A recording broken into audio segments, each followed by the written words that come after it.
The second book of Moses, called Exodus, chapter 15. Then sang Moses and the children of Israel this song unto the Lord, and spake, saying, I will sing unto the Lord, for he hath triumphed gloriously. The horse and his rider hath he thrown into the sea. The Lord is my strength and my song, and he is become my salvation. He is my God, and I will prepare him a habitation, my father's God, and I will exalt him. The Lord is a man of war. The Lord is his name. Pharaoh's chariots and his host hath he cast into the sea. His chosen captains also are drowned in the Red Sea. The depths have covered them. They sank into the bottom as a stone. Thy right hand, O Lord, is become glorious in power. Thy right hand, O Lord, hath dashed in pieces the enemy. And in the greatness of thine excellency thou hast overthrown them that rose up against thee. Thou sentest forth thy wrath, which consumed them as stubble. And with the blast of thy nostrils the waters were gathered together. The floods stood upright as a heap, and the depths were congealed in the heart of the sea. The enemy said, I will pursue, I will overtake, I will divide the spoil. My lust shall be satisfied upon them.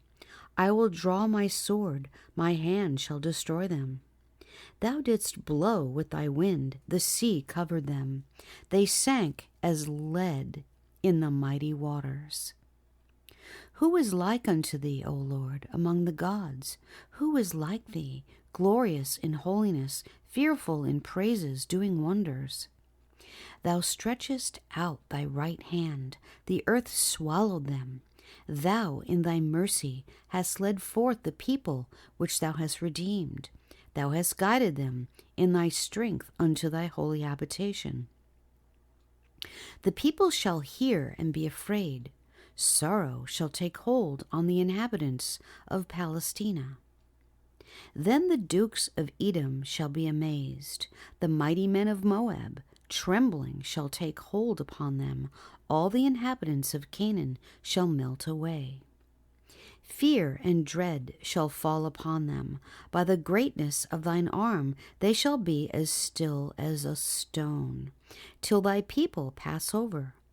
O Lord, till the people pass over, which thou hast purchased. Thou shalt bring them in, and plant them in the mountain of thine inheritance, in the place, O Lord, which thou hast made for thee to dwell in the sanctuary, O Lord, which thy hands have established. The Lord shall reign for ever and ever.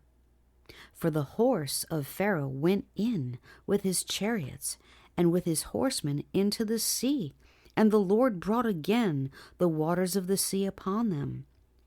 But the children of Israel went on dry land in the midst of the sea. And Miriam, the prophetess, the sister of Aaron, took a timbrel in her hand, and all the women went out after her with timbrels and with dances. And Miriam answered them, Sing ye to the Lord, for he hath triumphed gloriously. The horse and the rider hath he thrown into the sea. So Moses brought Israel from the Red Sea, and they went out into the wilderness of Shur. And they went 3 days in the wilderness, and found no water. And when they came to Marah, they could not drink of the waters of Marah, for they were bitter. Therefore the name of it was called Marah. And the people murmured against Moses, saying, What shall we drink? And he cried unto the Lord, and the Lord showed him a tree, which when he cast into the waters were made sweet. There he made for them a statute and an ordinance, and there he proved them. And said, If thou wilt diligently hearken to the voice of the Lord thy God, and wilt do that which is right in his sight, and will give ear to his commandments, and keep all his statutes, I will put none of these diseases upon thee, which I have brought upon the Egyptians, for I am the Lord that healeth thee. And they came to Elim, where were 12 wells of water, and 60 palm trees, and they encamped there by the waters.